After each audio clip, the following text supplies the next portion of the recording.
ကျွန်တော်ခရိယန်အသက်တာမှာတန်ရှင်းသောဝိညာဉ်တော်မြတ်ဖျားဟာအလွန်အရေးကြီးပါတယ်။ဘာကြောင့်လဲဆိုတော့တန်ရှင်းသောဝိညာဉ်တော်မြတ်ဖျားရဲ့ကျေးဇူးတော်မရှိရင်ကျွန်တော်တို့ဘဝဟာဖျားကိုယုံကြည်တဲ့အစစ်မှာပဲရှိနေမှာဖြစ်ပါတယ်။သက်သေခံတဲ့အစစ်မှာမရှိပါဘူး။တမန်ကျမ်းစာရဲ့အထောက်အထားကိုကြည့်မယ်ဆိုလို့ရှိရင်တမန်တော်ကြီးတွေကသခင်ခရစ်တော်ကိုယုံကြည်ပါတယ်။ဒါပေမဲ့လို့ဝိညာဉ်တော်မြတ်ဖျားသူတို့ဘဝမှာမစင်မကြွမချင်းသူတို့သခင်ခရစ်တော်ဟာရှင်ပြန်ထမြောက်တော်မူသောဖျားဖြစ်တယ်ဆိုတာကိုသက်သေမခံနိုင်ခဲ့ပါဘူး။ဒါကြောင့်မလို့ကျွန်တော်တို့ရဲ့နေ့စဉ်ဘဝအသက်တာ၌လည်းကျွန်တော်တို့ဖျားသခင်ကိုယုံကြည်ပြီးတော့မှသက်သေမခံနိုင်ခြင်းဟာဖျားရဲ့အသက်တာလမ်းမှာကျွန်တော်တို့ရှင်သန်မှုအားနည်းခြင်းဟာတန်ရှင်းသောဝိညာဉ်တော်မြတ်ဖျားရဲ့ကျေးဇူးတော်လိုအပ်လို့ပဲဖြစ်ပါတယ်။ဒါကြောင့်မလို့အခုကျွန်တော်တို့တွေတန်ရှင်းသောဝိညာဉ်တော်မြတ်ဖျားကိုကျွန်တော်တို့နိုဗီနာပြုလုပ်ကြတဲ့အခါမှာပထမနေ့မှာဒီနေ့ဝိညာဉ်တော်မြတ်ဖျားနဲ့ပတ်သက်လို့အနည်းငယ်လေးဝေမျှလိုပါတယ်။တန်ရှင်းသောဝိညာဉ်တော်မြတ်ဖျားကတဲ့သူကကျွန်တော်တို့ရှိကိုပေးခြင်းနဲ့လက်ဆောင်လေး9ခုရှိတယ်တဲ့ပထမတစ်ခုကတော့ဉာဏ်ပညာ wisdom ကျွန်တော်တို့ဝိညာဉ်တော်မြတ်ဖျားကကျွန်တော်တို့တူးစီကိုဉာဏ်ပညာပေးခြင်းကျန်တဲ့9ခုကိုကျွန်တော်တရက်ပြီးတရက်ဝေမျှသွားမှာဖြစ်ပါတယ်ဆိုတော့ဖျားပေးခြင်းနဲ့ဉာဏ်ပညာဆိုတာဘာလဲလို့ကျွန်တော်တို့ဒီနေ့ဝေမျှလိုပါတယ်ကျွန်တော်တို့ဘဝမှာအသိတွေရှိတယ်ဉာဏ်ပညာဆိုတာအသိဖြစ်ပြီးဒီအသိတွေမှာ level အမျိုးစုံရှိတယ်ဥမာလေးတစ်ခုဆိုလို့ရှိရင်တလိ္ဆန်လေးတွေဆိုလဲတလိ္ဆန်အသိရှိတယ်အဲ့ဒါကဘာလဲဆိုရင်ငါစားရမယ်ငါအိပ်ရမယ်ငါမေးထုံမိဝဲရမယ်ဒါဟာတလိ္ဆန်အသိဖြစ်တယ်အဲ့တလိ္ဆန်အသိလေးတွေကိုကျွန်တော်တို့လူသားတွေကသိကြကျွန်တော်တို့ဘိုက်စားတယ်ဆိုလို့ရှိရင်ဟာငါဘိုက်စားလာတယ်လို့သိတယ်ငါဟာအိတ်ချင်တယ်ဆိုရင်အိတ်ချင်တယ်ဆိုတဲ့အရာသိတယ်ဒါဟာကျွန်တော်တို့ဖန်ဆင်းကံတတ္တဝါလေးတွေကနေပြီးရှိထားတယ်အတိတစ်ခုဖြစ်တယ်ဒါပေမဲ့အဲ့ဒီအတိထက်နောက်တစ်ဆင့်ကကျွန်တော်တို့လူမှာဘာရှိလဲဆိုတဲ့အခါကျရင်သင်ကြားတက်မြောက်လာတဲ့ intellectual knowledge လို့ခေါ်တဲ့ကျွန်တော်တို့တက်မြောက်လာတဲ့သိတဲ့အတိတရားတစ်ခုဖြစ်တယ်ဒါကြောင့်မလို့ကျွန်တော်တို့ရဲ့ဘဝအတ္တမှာဒီပညာနဲ့ပတ်သက်လို့ကျွန်တော်တို့တွေလေ့လာသင်ကြားရင်းနဲ့သိရှိရင်းနဲ့ကျွန်တော်တို့ဘဝအတွေ့အကြုံတွေကနေသိလာတဲ့အသိရှိပါတယ်။ဒါပေမဲ့ဖျားပေးတဲ့ဉာဏ်ပညာကြတော့အဲ့ဒါတည်းပို့ပြီးတော့သိရတဲ့အသိဖြစ်ပါတယ်။ spiritual knowledge လို့ခေါ်တဲ့ဖျားဖော်ပြလို့တဲ့အရာတိုင်းကိုသိနိုင်တဲ့အသိတရားဖြစ်ပါတယ်။အဲ့ဒီဟာကြတော့ကျွန်တော်တို့မြင့်သွားပါတယ်။ဘာကြောင့်လဲဆိုတော့တလိ္ဆန်လေးတွေသိတဲ့အသိလို့ကျွန်တော်တို့သိတယ်။ကျွန်တော်တို့သိတယ်လူသားအသိလို့တလိ္ဆန်မသိတယ်လို့ကျွန်တော်တို့ဓာတ်ထက်ပိုပြီးဖျားသိလို့တဲ့အသိကိုကျွန်တော်တို့ဟာလူသားတစ်ယောက်အနေနဲ့ကြိုးစားဖျားသခင်ရှိကကျေးဇူးတော်နဲ့ဝိညာဉ်တော်မြတ်ဖျားရဲ့လက်ဆောင်ပါမှကျွန်တော်တို့ရရှိနိုင်မှာဒါကြောင့်မလို့ဒီဝိညာဉ်တော်မြတ်ဖျားရဲ့ဉာဏ်ပညာကိုရရှိလာတဲ့ဒီ wisdom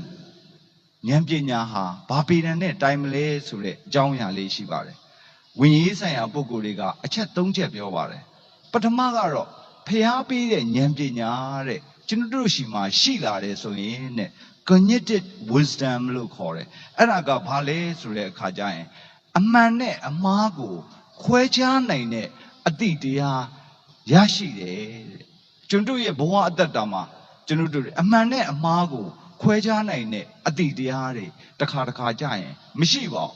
ကျွန်တော်တို့စံနာတွေကျွန်တော်တို့ဖြတ်တန်းခဲ့ရတဲ့ဘဝအတွေ့အကြုံတွေနဲ့ပဲကျွန်တော်တို့ကလွတ်ဆောင်မှုတွေမှာအမှားနဲ့အမှန်ကိုခွဲပါတယ်ဒါပေမဲ့လို့ဘုရားသခင်ကကျွန်တော်တို့ကိုပေးတဲ့အသိတရားမှာဘာပါလဲဆိုတဲ့အခါကျရင်အမှားနဲ့အမှန်ကိုခွဲခြားနိုင်တဲ့အသိကိုပေးပါတယ်တဲ့အဲ့ဒီအမှားနဲ့အမှန်ကိုခွဲခြားနိုင်တဲ့အသိကိုနောက်တစ်ဆင့်ကဘုရားပေးတဲ့ဉာဏ်ပညာမှာဘာနဲ့ပေးတဲ့အတိုင်းလဲဆိုရင် reflective wisdom လို့ခေါ်တဲ့ကိုပြန်လေသုံးသက်တဲ့ဉာဏ်ပညာကိုတန်ရှင်းသောဝိညာဉ်တော်မြတ်ဖျားကပေးပါတယ်တဲ့ awareness ကျွန်တော်တို့တွေသိတဲ့အရာတွေအများကြီးရှိရဲ့ဒါပေမဲ့လို့ကိုပြန်လေစမ်းစစ်ပြီးမှသိလာရတဲ့အရာဟာဘုရားသခင်ပေးတဲ့ဉာဏ်ပညာဖြစ်တယ် ဘာကြောင့်လဲဆိုတော့ကျွန်တော်တို့တွေတွေးခေါ်စဉ်းစားတဲ့အခါမှာကျွန်တော်တို့ကအပြင်အရာတွေကိုအများကြီးစဉ်းစားတယ်အကောင်းနဲ့အဆိုးကိုခွဲခြားတယ်သို့တော်ညာလည်းပဲကိုပြန်လဲပြီးငါသိတဲ့အတိတရားဟာအမှန်နဲ့အမှားဟုတ်ရဲ့လားလို့ awareness လို့ခေါ်တဲ့ reflective wisdom ကိုဖျားပြီးတဲ့အခါမှာကျွန်တော်တို့ရရှိပါတယ်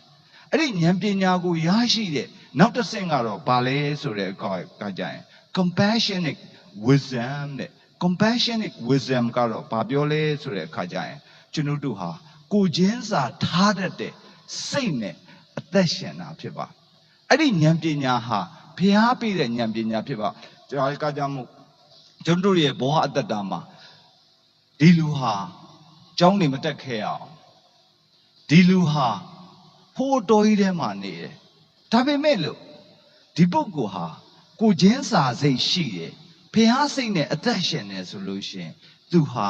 ဉာဏ်ပညာကြီးမှမှာဒါကြောင့်မလို့တမန်ကျမ်းစာမှာဗာရေးထားလဲဆိုရင်ဣသရေလလူမျိုးတွေတဲကနာရမှာလိုက်လံပြီးတော့မှနော် wandering ဖြစ်နေရှောက်သွားနေရတဲ့အချိန်မှာသူတို့ဘယ်နေရာကိုပဲသွားဘု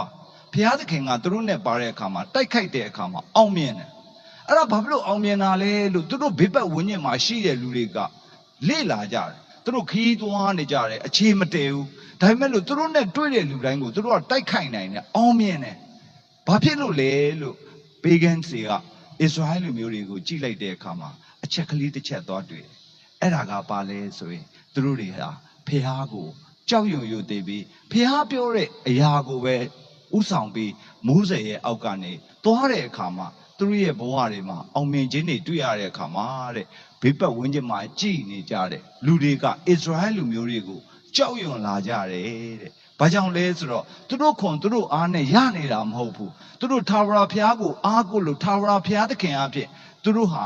ဒီအရာတွေအားလုံးကိုအောင်မြင်မှုတရဖူရတယ်ဆိုတာကိုတမန်ကျမ်းစာမှာမှတ်တမ်းတင်ထားတယ်။ဒါကြောင့်မလို့ခရစ်တုသခင်၌ချစ်ခင်လေးစားပါသောဘာသူဓမ္မမိတ်ဆွေအပေါင်းတို့တန်ရှင်းသောဝင်တော်မြတ်ဖျားရဲ့ပထမဦးဆုံးနေ့မှာ